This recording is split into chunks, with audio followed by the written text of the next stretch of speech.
پروری، غریب پروری. غریبوں کا بھی دل نہیں کرتا غریبوں سے دوستی کرنے کو، وہ بھی کسی تگڑے بندے سے. غریب 3-4 غریب مل کے ایک غریب کی مدد کرنے شروع کرے نا تھوڑی تھوڑی، تو ہمیں وزیروں، مشیروں، ایم پی، ایم این اے کی ضرورت ہی نہ رہے.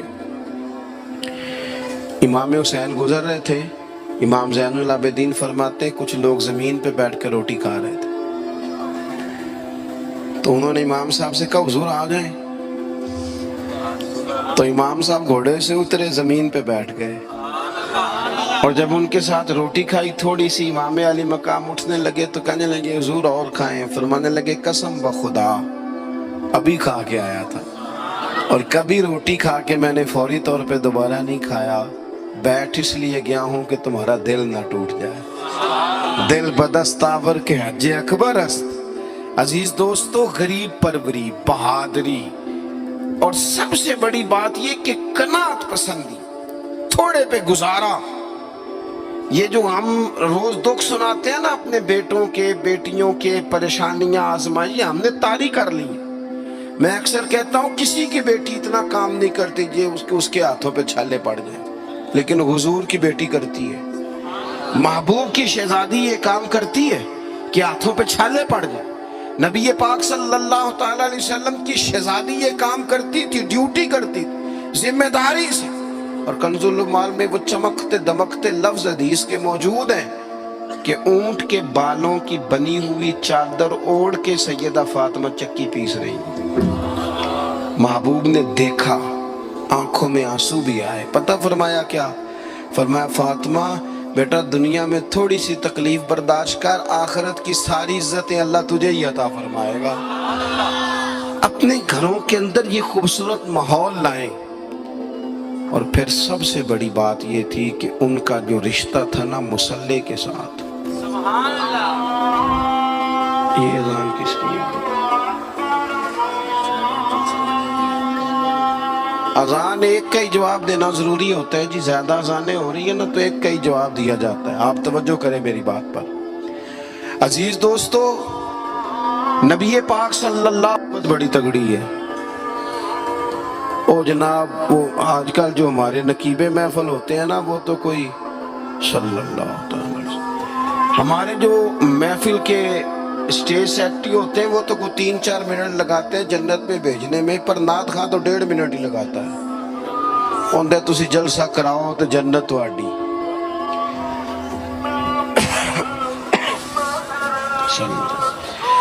یاد رکھیں کہ نسبت کی مضبوطی ایک بڑی عظمت ہے. اللہ والوں کی نسبت بڑی چیز ہے، اور خدا دے یہ دولت تو یہ بڑی چیز ہے، یہ بڑی چیز ہے. یاد رکھ لے میرے عزیز کہ جب آپ کا رشتہ اگر نسبت تگڑی ہے تو عبادت کرنے سے تو اور تگڑی ہو جائے گی، مصلی پہ بیٹھنے سے تو اور مضبوط ہو جائے گی. آپ نبی پاک علیہ السلام کے گھرانے کا ترک دیکھیں تو وہ عبادت سے بڑا ان لوگوں کا شغف ہے، اللہ اللہ کرنے سے بڑا ذوق ہے. ہم نا پہلے بھی کمزوریاں کافی تھی، پر جب سے موبائل آیا ہے نا یہ موبائل تسبیح کی جگہ پہ آیا ہے. ہاتھوں میں تسبیح ہوتی تھی جہاں موبائل آئے. مصلی کی عبادت، ریاضت کمزور کر لی ہم نے. رسول پاک صلی اللہ علیہ وسلم کا اپنا طریقہ یہ تھا کہ حضرت عائشہ صدیقہ رضی اللہ تعالیٰ عنہ فرماتی ہیں کہ حضور نے ساری رات نماز پڑھی اور قدم شریف میں ورم آ گیا. کبھی آیا ہمارے پیروں میں ورم عبادت کر کے؟ ساری رات نماز پڑھی، قدمین شریفین میں ورم آ گیا. اور جب قدموں میں ورم آ گیا نا تو فرماتی ہیں میں نے عرض کی یا رسول اللہ آپ کے تو صدقے اللہ اگلے پچھلوں کے گناہ معاف کرے گا، اور آپ اس قدر زیادہ آہوزاری کرتے ہیں. تو نبی پاک علیہ السلام نے فرمایا عائشہ تم نے کہا ہے نا اللہ میرے اوپر بڑا مہربان ہے، اللہ بڑا کریم ہے، اس نے مجھے رسولوں کا امام بنایا ہے، اپنا محبوب بنایا ہے. تم ہی کہہ رہی ہو نا یا رسول اللہ؟ ہاں. تو فرمایا پھر میں اپنے رب کا شکر گزار بندہ نہ بنوں. حضور کثرت سے عبادت کرتے. سیدہ فاطمہ رات کو زیادہ وقت مصلی پہ گزارتی. حضرت امام حسن اور حسین لمبی عبادت کرتے. 9-10 محرم کی درمیانی رات تھی. عمر بن سعد امام علی مقام کے پاس آیا کہ کہنے لگا حسین دو ہی باتیں، یا جنگ کریں گے یا آپ بیعت کریں گے. تو امام حسین فرمانے لگے اس طرح کرو، ایک رات کی مہلت دو، صبح بتاؤں گا.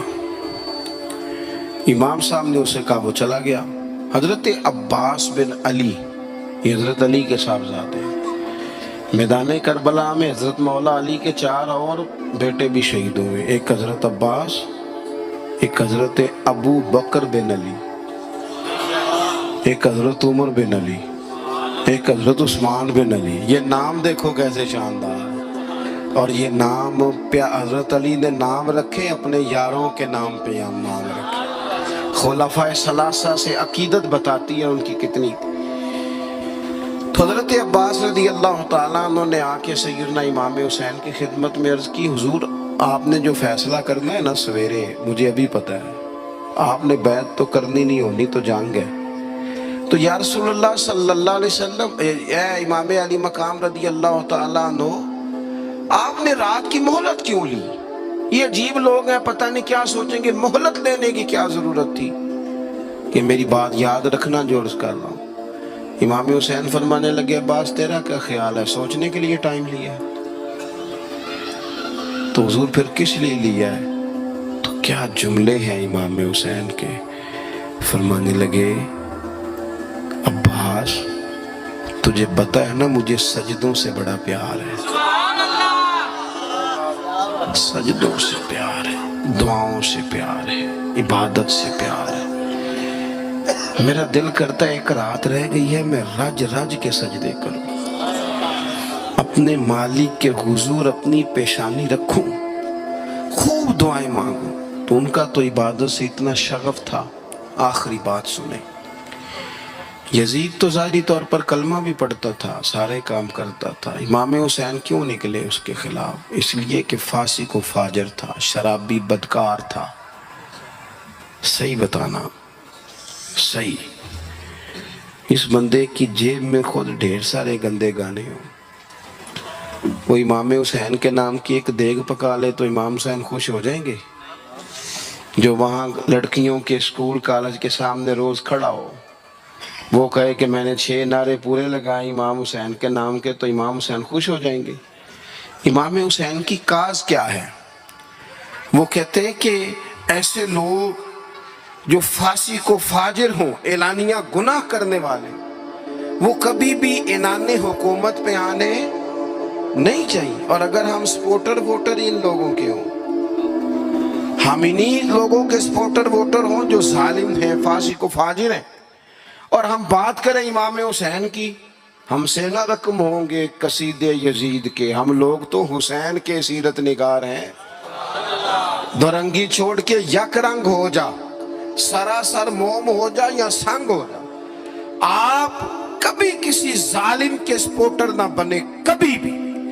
آپ کو پتا چل گیا بندہ غلط ہے تو ڈٹنا سیکھیں، کھڑے ہونا سیکھیں. وَلَا تَحْسَبَنَّ اللَّهَ غَافِلًا عَمَّا يَعْمَلُ الظَّالِمُونَ. اللہ ظالموں کے کاموں سے بے خبر نہیں ہے. کبھی کسی ظالم کی سپورٹ نہ کرے، کبھی بھی. میرے نبی پاک علیہ السلام نے فرمایا، جس نے زمین کی ایک بالشت پر ظلم کیا نا، اللہ 7 زمینوں کا طوق بنا کے قیامت کے دن اس کے گلے میں ڈال دے گا. کبھی کسی ظالم کے ساتھ کھڑے نہ ہونا، کبھی بھی. ایک منٹ کے لیے. وہ ایک دفعہ ایران کا ایک بادشاہ تھا، تو اس نے سوچا کہ میں اپنے بیٹے کو نا گھوڑ سواری سکھا لی ہے، تیر اندازی سکھائی ہے، تو میں نا اسے دین بھی پڑھاؤں. اس نے ایک بزرگ عالم کا انتخاب کیا، کہا میرے بیٹے کو آپ نا کتاب و سنت پڑھائیں. تو بچہ ایک زمانہ استاد کے پاس کئی سال جاتا رہا. جب اس کی تعلیم مکمل ہو گئی نا، تو ایک دن فارغ ہو گیا. جس طرح ہمارے ہاں چلے آمین ہوتی ہے یا دستار ہوتی ہے، بچی کی تکمیل ہو گئی. ایک دن ویسے ہی استاد صاحب نے گھر بلایا، کہا پتر میرے پاس آؤ. بچہ چلا گیا تو استاد صاحب نے اندر سے کنڈی لگا لی اور بچے کو کافی سارے تھپڑ مارے، کھینچا، زد و کوب کیا، مارا۔ بچے نے گھر آ کے والد کو شکایت لگائی تو والد کہنے لگے پتر تیرے استاد عالم فاضل بندے ایسے بلا وجہ مارا، میری سمجھ میں نہیں آتا۔